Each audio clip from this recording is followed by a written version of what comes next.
righty. Good evening. I'd like to call to order the December 13th, 2023 meeting of the Montgomery County Planning Commission to order. Mr. Foster, if you'll determine a quorum. Mr. Linkus. Here. Mr. Miller. Here. Ms. Simpkins. Here. Secretary is here. Vice Chair Rice. Here. Chair Workman. Here. You have a quorum. Thank you. Moving on to item 3, the approval of the agenda. Are there any additions or corrections? There are not. Anyone like to? So moved. Second. Got a motion and a second. All those in favor indicate by saying aye. Aye. Any opposed? All right, carries unanimously.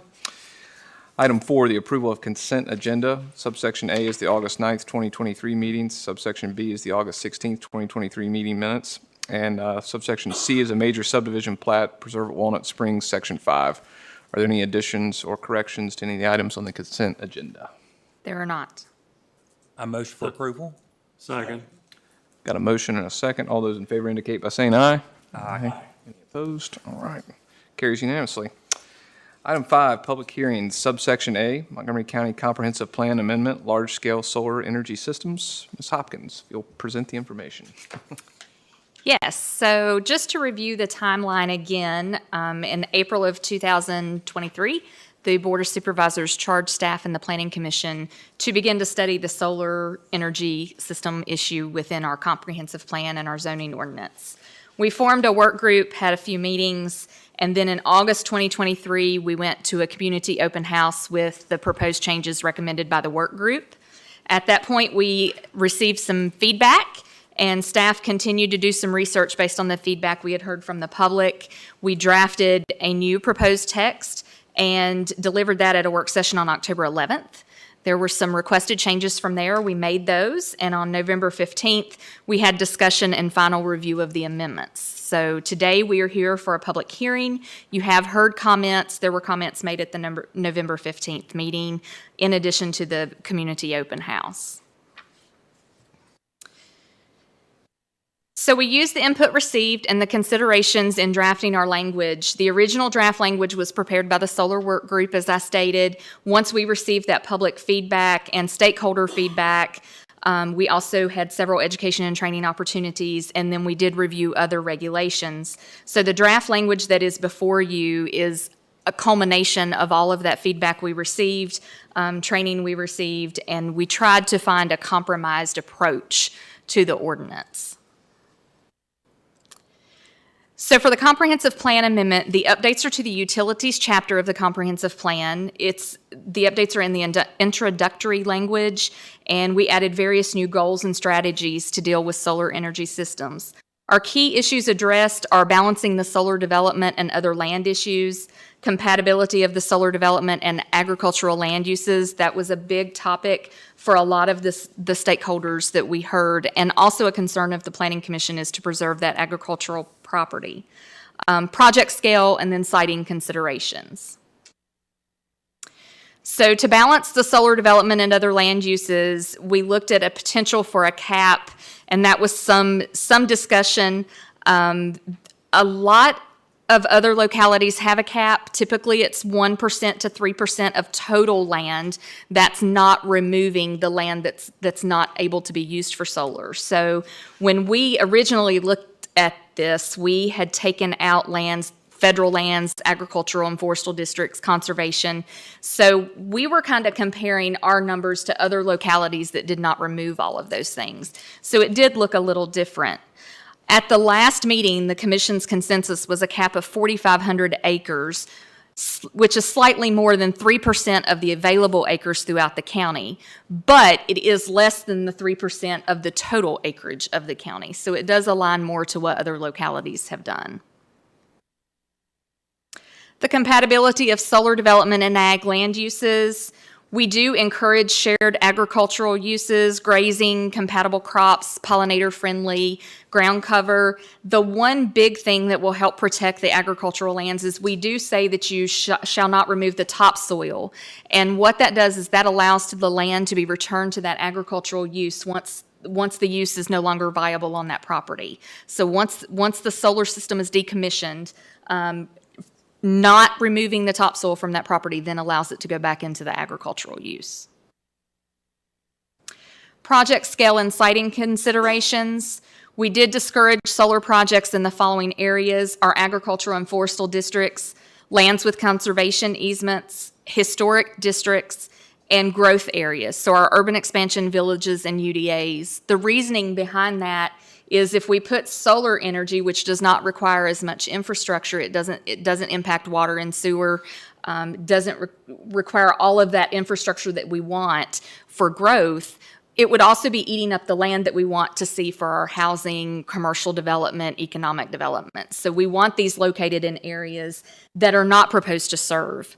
It does encourage solar projects on brownfield sites. So that would be sites like former landfills, former industrial sites that are no longer used for industrial uses. As far as project scale and size, we will evaluate that during the review of each special use permit. It does allow us to consider the use of adjacent projects, topography, and then also the existing vegetation. When we started to really look at this and look at project scale and size, every property in the county is unique in some way.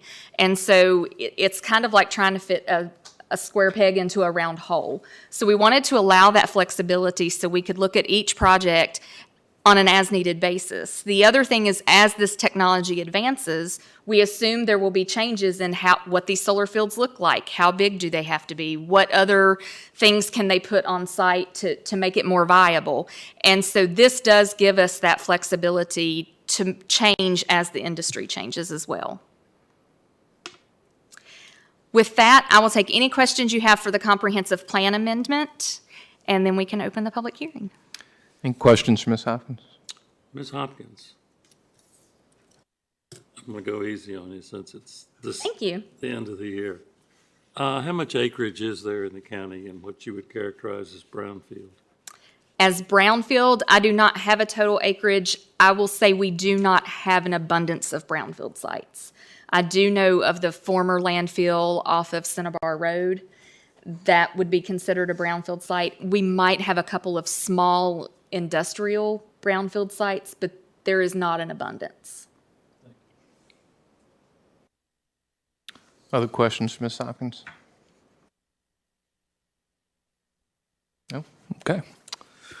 We'll now open the public hearing portion of this request. Anyone in the audience that would like to come forward, please feel free to do so. We had one individual sign up at the beginning, Mr. Will Calloway.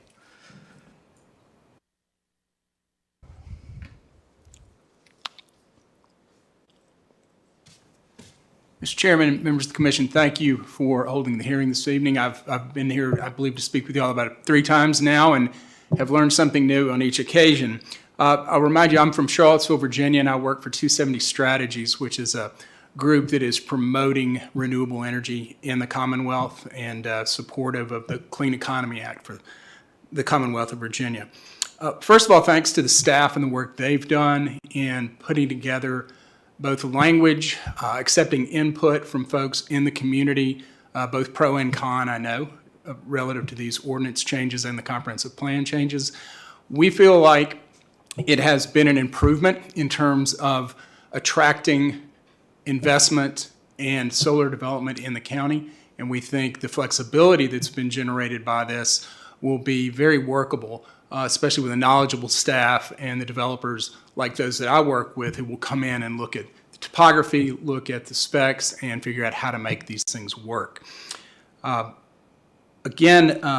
There was input from a lot of different sectors, and I think that is representative of the way this body has approached this ordinance proposal, as well as the overall concept of bringing a different type of energy into the county.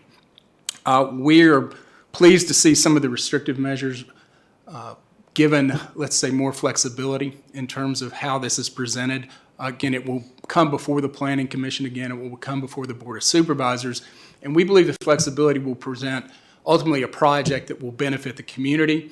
There will be an economic benefit for individuals. There will be a tax benefit for Montgomery County. And of course, there will be clean, renewable energy produced for probably a 25 to 30-year period of time.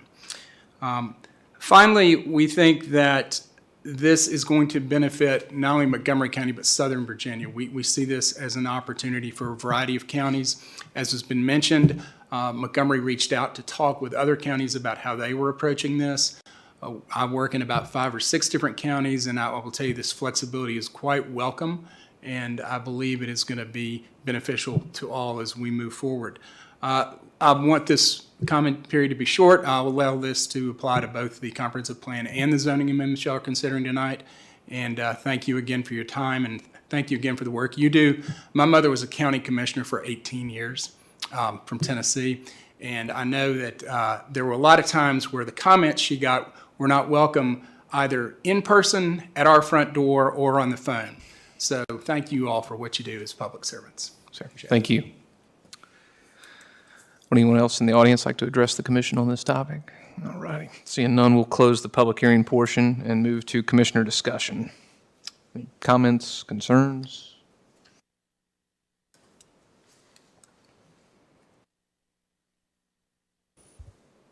Just to clarify, this is, we have the comprehensive plan public hearing now, and then we'll go into the zoning ordinance after, so a second public hearing tonight. That is correct. Okay.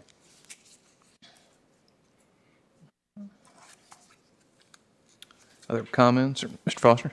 I'd just like to thank Mr. Cochran and Mr. Sanders, wherever he is. Ms. Hopkins was on injured reserve, and Ms. Wright doesn't want to learn how to spell the word solar. But I appreciate all your efforts and what you tried to do to make this thing, as Mr. Callaway said, more flexible.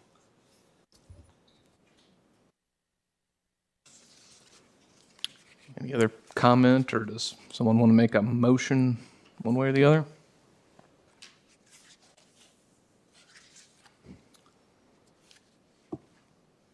Not everybody jump at once. We don't have any other comments. I'm okay with the comprehensive plan changes that we got before us. And so I would put forth a motion to approve the amendment to the comprehensive plan. Got a motion and a second. Mr. Foster, if you'll determine the individual vote. Yes. Yes. Yes. Yes. Thank you. Moving on to subsection B, Montgomery County Zoning Ordinance Amendment, Large-Scale Solar Energy. Mr. Cochran. Thank you.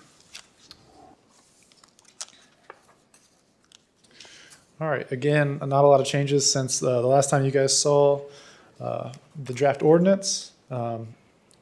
Again, basic additions or changes to the ordinance would be the addition of a battery energy storage system, the solar energy system community scale, as well as solar energy system utility scale. Some of the key things that we were looking at for the zoning ordinance amendment for solar projects were the location of the projects in relation to other approved projects. The location of facilities would be considered during the review of each individual special use permit application. Limitations on size.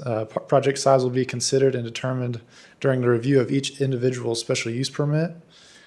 Minimum setback requirements. The commission's consensus was to require a minimum of 100-foot setback while reserving the right to increase setbacks as a condition on each individual special use permit application. And then minimum required buffers. Requirement that buffers be included in the project and shall, at minimum, be located within the entirety of the minimum principal structure setback requirement for that zoning district.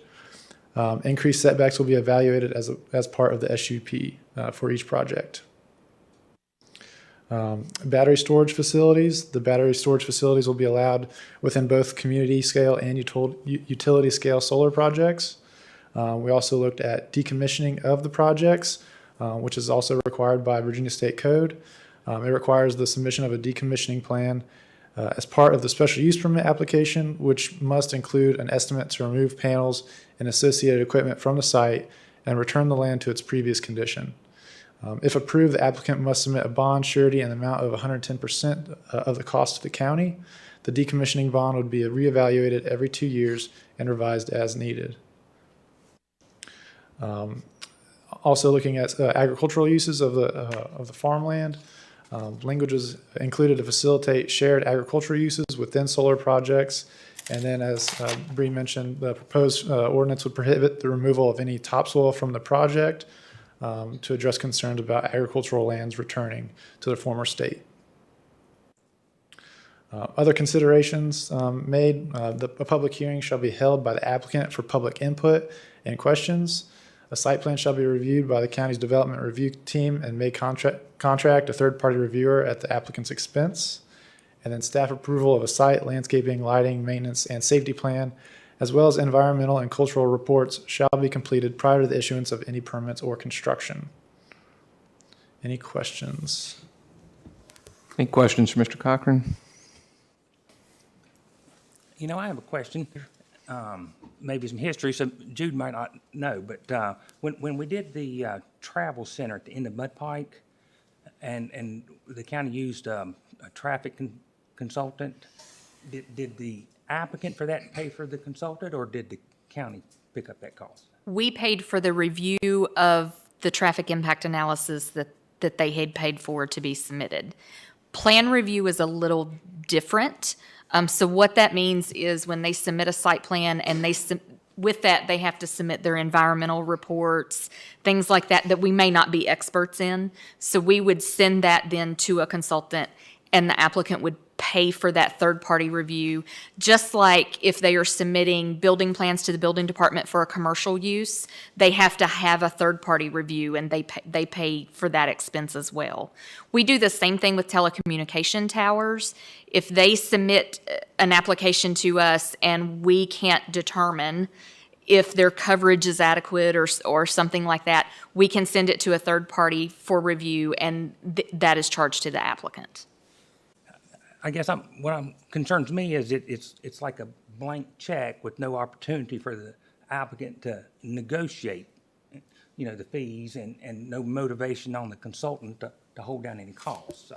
If that were the case, so when we say we might have a third-party review, that would be up to the applicant to submit that to a third-party reviewer, and then they would have to submit everything signed to us. So they would choose who that third-party reviewer is. Just like when you're getting a building permit Okay, for a commercial use. okay, it seemed to me like I saw it said in the sole, where's that at? Let me see. And may contract a third-party reviewer at the applicant's expense. Okay, is that performance standard?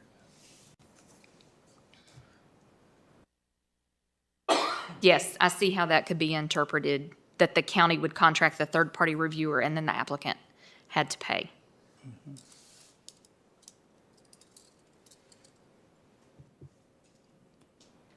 Page 38. Okay. Good, Mr. Rice, sir. So you're saying, to clarify, you're saying that the applicant does choose the consultant? They would have the opportunity to choose the consultant and submit the stamped and engineered plans back to us, yes. Okay. Thank you for the clarification. Any other questions for staff? No? I think we're good. Thank you. Thank you. Appreciate it. Now open the public hearing portion of this request. If anyone in the audience would like to address the commission on this issue, feel free to come forward. I think, Mr. Cowley, you signed up, but you said you were good. Is that right? Okay. Anyone else? We good? Okay, we'll close the public hearing portion and move on to commissioner discussion. Any comments, concerns either way?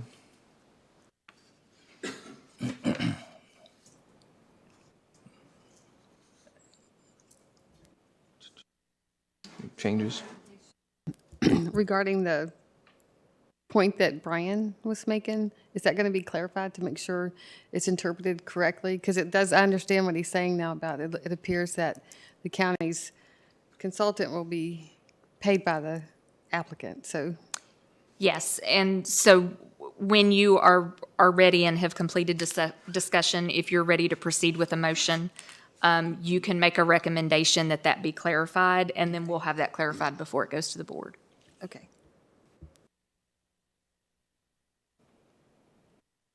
Any other comment or concern? Yeah, I've got a couple. I'm trying to figure out, under the identification of environmental and cultural resources, that's on page 37,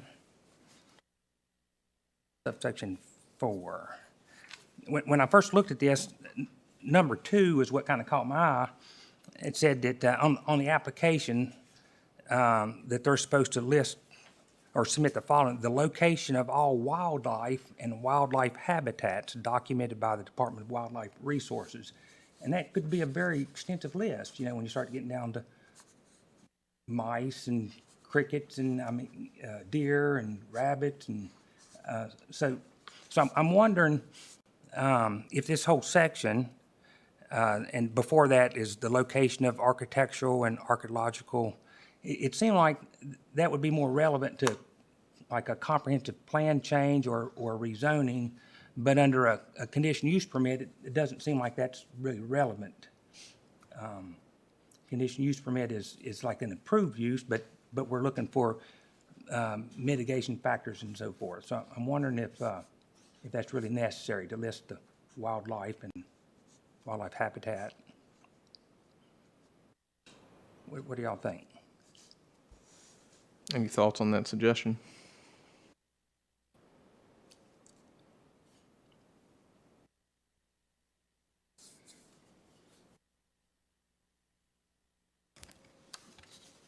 I'm not sure how you would resolve it. Because it also brings up number 3, and there's only one in the county. Number 3 is what? Number 3, there's only one airport in the county. Right. And I think the location of airports is actually covered elsewhere in the zoning ordinance. Well, There's true. actually an airport down Catawba Valley, but it's a private airport. The one strip that, but the active one that's not private is surrounded by the town or the university or Right. outside of our jurisdiction anyway, because it's within the town limits of Blacksburg on that South Main side.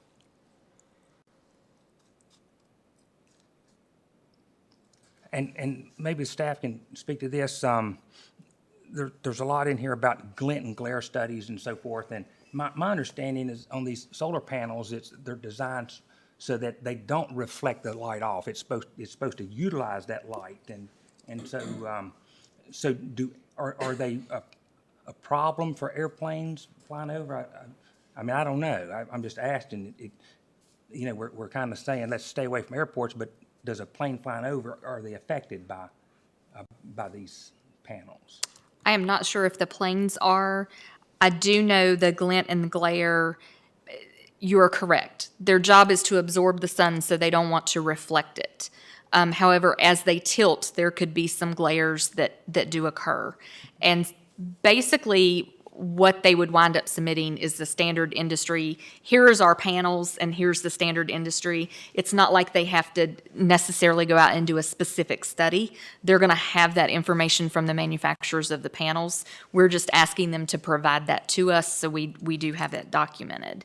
Okay, so it's like pre-printed stuff as opposed to hiring an engineer to do an actual glint and glare study. That would be my understanding, yes.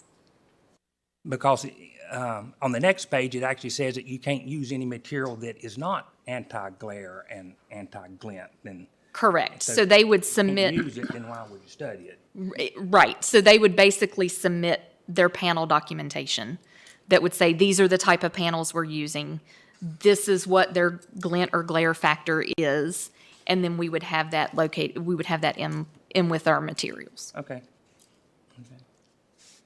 And then the last point I was going to make, on page 44 on the surety, I think that we've said that we want 110%, but I believe the state code only allows us to do 100%.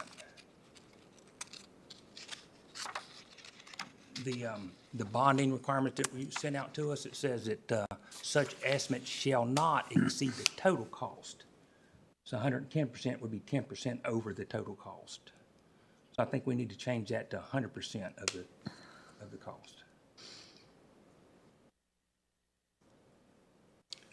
I think we were talking 110% because that's what the county does on all other similar arrangements. That is correct. Yeah, but this bonding provisions is strictly for solar energy. So it's like just for this. I guess Correct. other things could be different, but solar is limited to 100%.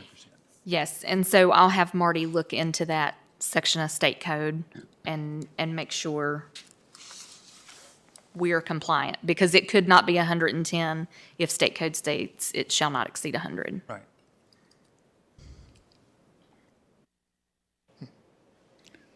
Mr. Chair, I can't imagine the section on wildlife to be particularly onerous. I think most folks would understand that game would be considered, but crickets and mice probably not. So I don't have a problem with that section.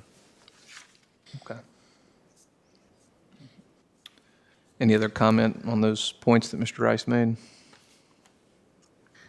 May I ask a question? Sure. Does it say anything about endangered species? Because there are endangered worms or centipedes or something like that out, in That the is, county. yes, that is the intent behind requiring the wildlife report, is because that would then identify the endangered species. We have a few species of bats.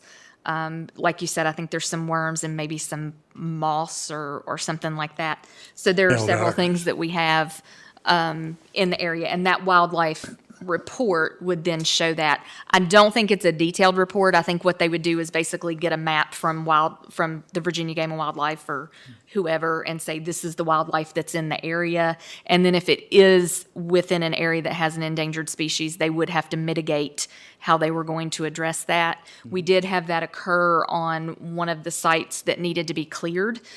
There was a bat there that was an endangered species, and so they could only clear the property between certain months. They couldn't remove the trees because that was nesting time.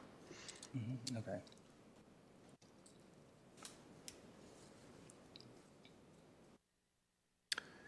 Any other I think I'm comment? okay with that You section. good? Okay. Anyone else have any comment or anything they want to add? Okay. We want to entertain a motion one way or the other?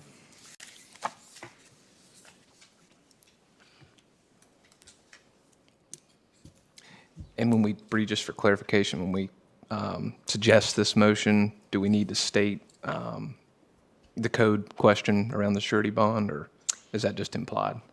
I think what, if the motion would be to approve, it would be a motion to approve with a clarification regarding third-party reviews and with confirmation that 110% is not in conflict with state code. That's how I think it would be stated if the motion was to approve.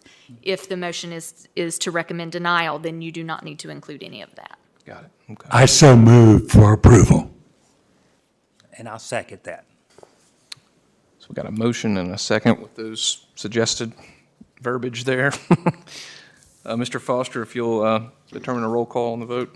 Mr. Linkus, Yes. Mr. Miller. Yes. Ms. Simpkins. Yes. Secretary Foster abstains. Vice Chair Rice. Yes. Chair Workman. Yes. Motion carries. Thank you. Moving on to item 6, public address. Now is your opportunity to speak to the commission on any topic of your choosing. You'll have 4 minutes. And seeing no one in the audience coming forward, I'm going to close public address and ask that we entertain a motion to enter a work session. A motion? Second. All those in favor indicate by saying aye. Aye. All right, we're in session. Subsection A is a request by Shaw Development LLC to amend the proffered conditions of an approved rezoning for property located at 2966 Prices Fork Road. Ms. Hopkins. Good evening. Mr. Neal and Mr. Connor is here. Mr. Neal actually has a PowerPoint prepared for you this evening so he can get some feedback before they bring this to you for public hearing. Previously, this property was rezoned in 2018 with a single proffered condition that restricted the use to only automotive light truck sales, service, rental, and repair without motor fuel sales, less than 2,000 square feet in area. This is the former M&M Tire that's located at the entrance to the Preserve at Walnut Springs. The applicant has submitted a new application to amend those proffered conditions that is processed the same as a rezoning request, and it is to allow additional by right uses to that community business zoning district. No specific use has been defined at this time by the applicant, but he does have some information to present to you, and they have submitted some additional proffers to help mitigate some of the potential impacts of their request. And with that, I will let Mr. Neal do his presentation if he would like. I don't think. Good evening, Mr. Chairman, members of the Planning Commission. Appreciate your time this evening. As If Bree you said, want to end mine, I have already pulled yours up. okay.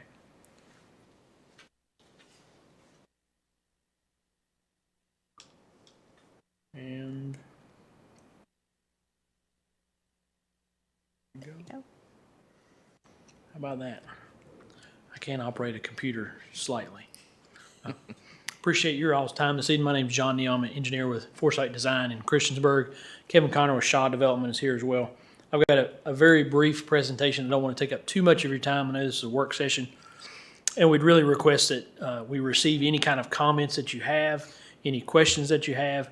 We'd like to work on those to be able to come back when we come back for the public hearing to hopefully address any concerns or comments that you do have. As Bree said, this property is the former M&M Tire site, and if you've actually driven by there in the last day, it's gone. We're talking about a vacant lot now at this time. When the Preserve at Walnut Springs was approved as a PUDR, Planned Unit Development Residential, we worked with the owner of that property that was not the owner of the M&M Tire business, but we worked with the owner of that property and the M&M Tire business to create the entrance for the Preserve at Walnut Springs. And in doing that, we basically realigned some of the property lines, and that property was expanded back towards the rear of the property and created a 1.5 acre parcel. The plan at that time was for the M&M Tire business to continue on, and that's what we thought was going to happen. I think that's what the owner of M&M Tire thought was going to happen, and the property owner thought was going to happen. And so when we did that, that property was zoned agriculture, and so we redefined it to community business, kind of as part of that acquisition and boundary line adjustment, and also put in a condition, because everybody thought things were going to continue, that it would only have automotive light truck sales, service, rental, and repair without motor fuel sales, and we did put less than 2,000 square feet. And one of the reasons for that was the traffic impact analysis that we'd done for the Preserve at Walnut Springs and all the improvements that were planned at that time. And so here's kind of what the zoning looks like right now. As you can see, the yellow at the top of the page is the Preserve at Walnut Springs. Over to the right-hand side, as you're looking at the screen there, is the Eagle Model Homes, the 2 model homes that they've constructed. That's zoned R3. Across the road, North Star Church is zoned A1, as well as the Virginia Tech property to the south and then to the west of us. That's all Virginia Tech property. And here's just an overview. You can see where the improvements were made on Prices Fork Road, as well as the entrance for the Preserve at Walnut Springs there. And then here's what we've provided as a concept plan and proffering, along with some other proffers. We will have a buffer yard along the rear of the property and along the Eagle Construction model homes. And in keeping with the stuff that's in the village plan, proposing and showing and illustrating the street trees and the sidewalk that will continue along the entire frontage of the property at whichever point it is developed. There is an existing entrance. If you'll recall, or some of you may recall, there was a big, huge, wide entrance for M&M Tire before anything happened out there. And as part of all the work that we did with the design, that entrance was kind of funneled down to a single commercial entrance that you can kind of see here at the gray. If you can see it or not. Right there. And so that's where that existing entrance is right now. And we're proposing that we'd utilize that existing entrance for any development, or if we did modify it, it would only go further east away from the intersection of Kyle's Way, which is the entrance to Preserve at Walnut Springs. We certainly might provide an entrance onto Kyle's Way as well. One of the hopes that the owner has is to do some type of community business use there that would serve all the local residents and neighbors and things like that. We'd hope that a lot of those people would come from the subdivision itself, and we provide an entrance for them there. We did provide a proffer statement. You all have a copy of it, all the uses that we have included as what might be by right uses, as well as if there was any additional use by special use permit, we'd still come back to you for any requests there. And we did add some additional proffers to try to, in keeping and thinking about the village plan that we reviewed, and that's part of our submittal to you. Any proposed development of the M&M Tire parcel will provide street trees at a rate of 1 tree per 50 feet of road frontage. Any structure constructed at the M&M Tire parcel shall be a maximum of 2 stories high. That's in the village plan. The main structure shall front on Price's Fork Road, and the main entrance shall front on Price's Fork Road. That was one of the tenets of the village plan, that they didn't want what they were calling double fronted lots or reverse frontage, where things were putting their back to Price's Fork Road. And then also lighting shall have full cutoff downcast luminaires, and the lighting design shall overall be dark sky friendly. And last but not least, any freestanding sign that we have would be a monument style sign, more to try to keep that low profile, maintained as much as we can of the view shed. One thing to keep in mind, be happy to answer any questions or comments you have. One thing to keep in mind is that the village plan was done in 2005 and adopted in 2006. And for quite a while, I don't think there was not a whole lot really development that went on in Price's Fork for quite a while. And then the last 7-8 years, we've had a tremendous amount of change out there. And so we're wanting the opportunity to speak to whatever the overall Price Fork Village requests and wants to see on that site, and hopefully we can respond to the needs out there going forward with a little bit broader based, community based zoning, which is what it is, existing zoning is right now. Be happy to answer any questions, and I'd love to actually answer some questions. Any questions for Mr. Neal? Mr. Neal, Yes, sir. my memory is that this parcel begins to slope downhill pretty good, going down Kyle's Way. And I'm sitting here thinking about Price's Fork Road, which is not going to stay a 2-lane road for very long. Well, probably longer than we like. And I know it's a concept plan, but is there an opportunity to do your major tree plantings further away from the existing Price's Fork Road, so you're not digging them up again in 10 years and starting over? Yes, sir. I think that's definitely a possibility, depending on what business ends up wanting to locate there and how the overall layout proceeds. We certainly are not putting anything in there about that there will be X feet from the road, or a maximum of X feet from the road, or a minimum. We're just proposing that we will absolutely plant those street trees at a 50-foot spacing. Yes, sir. Any other questions for Mr. Neal?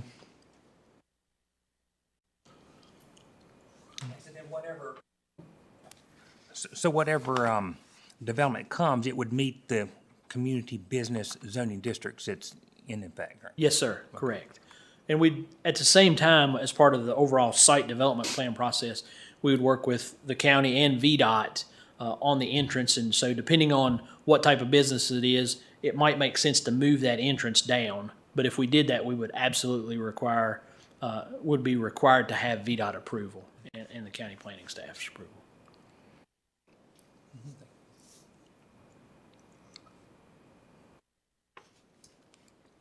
hope it's not a car wash. Seems like we got plenty. Anything else for Mr. Neal? I think we're good. Can I ask one question? Oh, yes, sorry. Since we're here.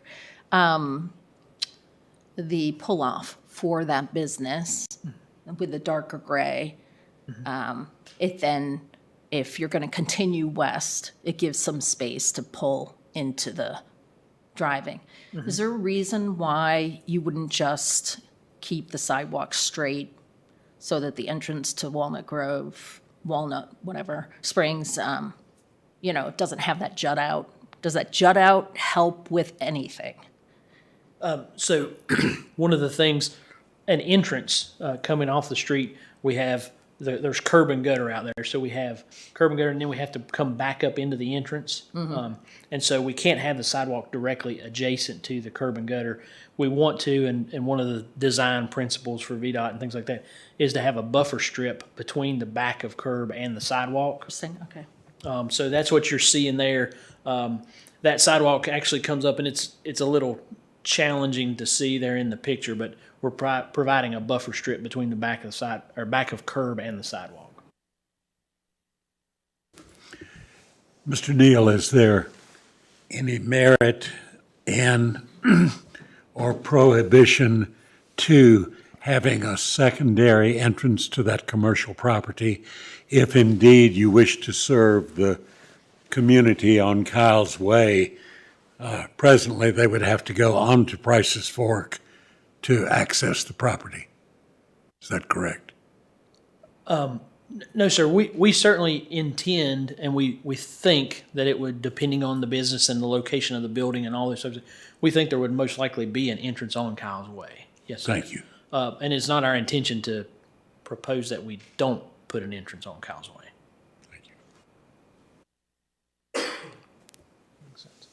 I will note in response to that, we have received VDOT comments back. They just come through today. Okay. And they did note that any entrance on the Kyle's Way would require an updated TIA for that intersection. Sure. Because if you, I think probably, if you all recall, or some of you will recall, the preserve of Walnut Springs is kind of dictated and precedented. Well, I think we talked about it a month or so ago on the number of units in there. And so an entrance onto Kyle's Way would actually potentially increase the traffic coming out to that intersection. So we'd have to work through that process. Makes sense. Anything else for Mr. Neal? I think we're good. Thank you all for your time. Appreciate it.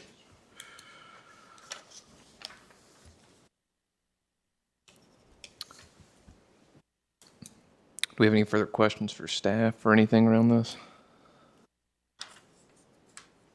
Just want to make sure you all had finished your presentation, right? Okay. Is everyone okay that we move forward with this in January? Okay. Seeing nods, I think we're good.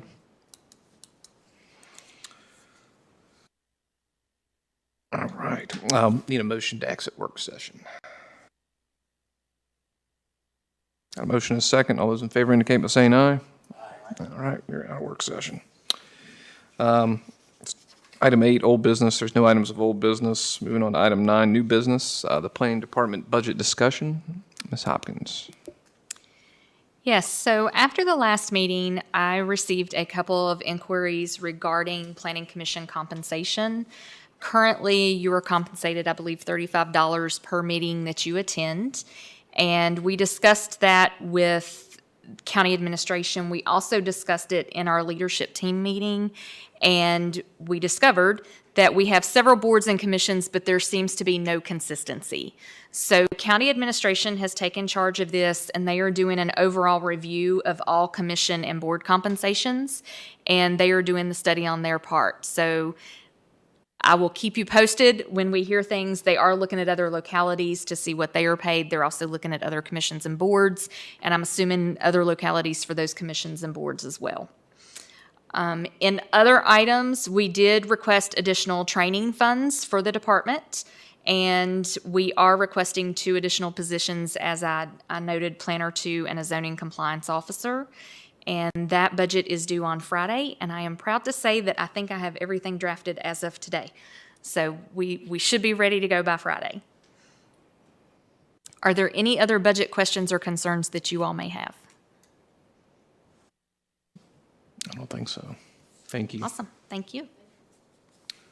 All right, moving on to liaison reports. Board of Supervisors, Ms. Bond. I didn't attend. I attended Monday's meeting, but I didn't attend the meeting before. So maybe Bree can kind of speak to that or not. I didn't have a chance to look at that video either. But as far as Monday's meeting, we had a couple of awards, which Bree is going to talk about one, I'm sure. The other had to do with our employee engagement committee and how great they did. They're VACO awards.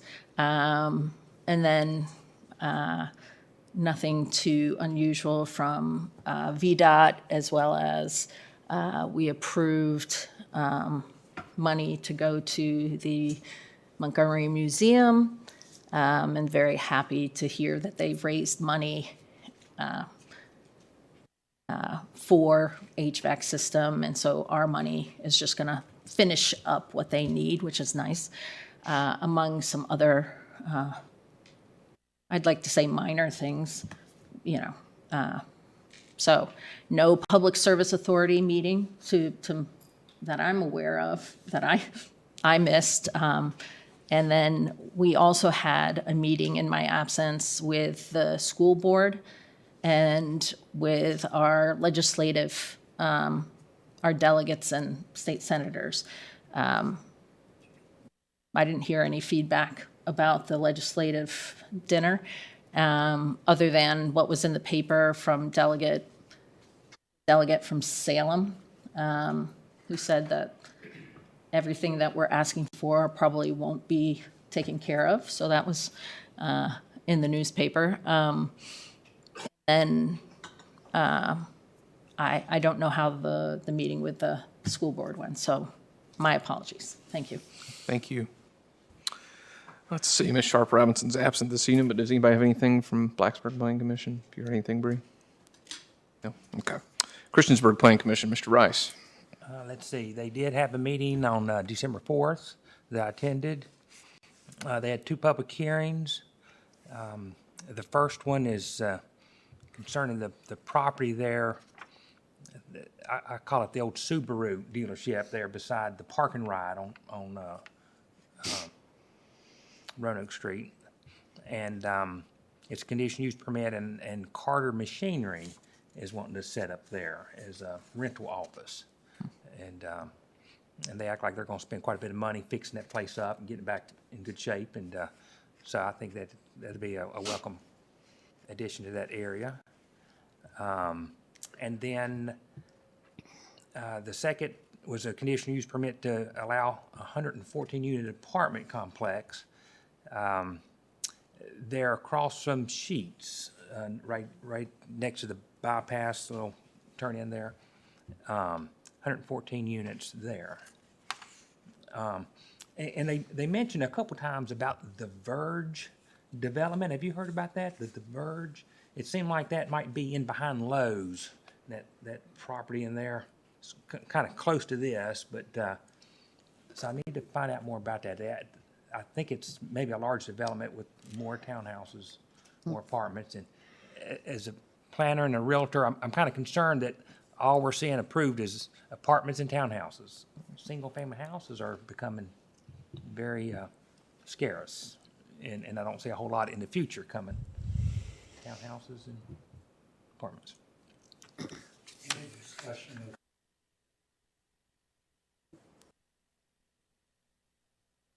They did not. They didn't.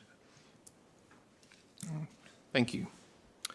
Radford Planning Commission, Ms. Simpkins. Radford did not have a November meeting, and I haven't heard from my contact there, Ms. Skelton, if they're going to have one in December. So I'll know soon, hopefully. Thank you. Tourism Council, Mr. Miller. No meeting. I'll echo that. Parks and Rec has not met since the last time either, so Bree, we'll let you finish it up. Okay. The May Applings Daycare special use permit was approved by the Board of Supervisors, as well as the contractor storage yard that was located off of Peppers Ferry Road. It was also approved. And we are currently still undergoing comp plan RFP work. We are hoping that we will be able to announce who our consultant will be in January, so that at your next meeting, we should have a consultant and we will outline what that looks like. It will also be part of your work program that we will begin working on in January as well. So we've already started thinking about that.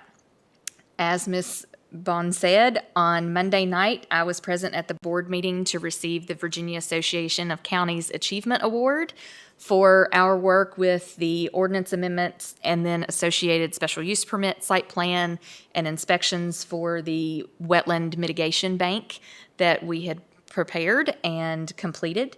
So that was an honor. I was proud to accept that.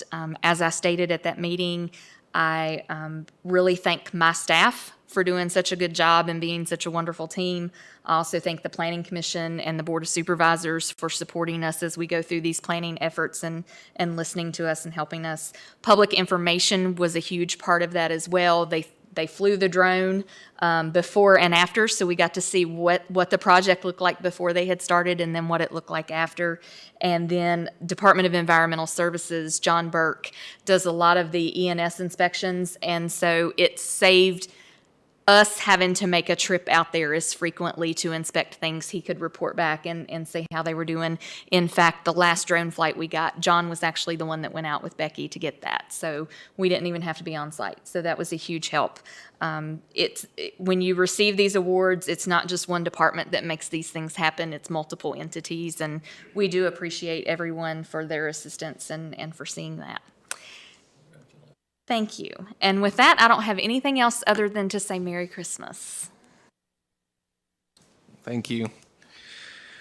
All right, does anyone else have anything for the good of the group? All righty, we're adjourned. Thank you. See you next year. That's right.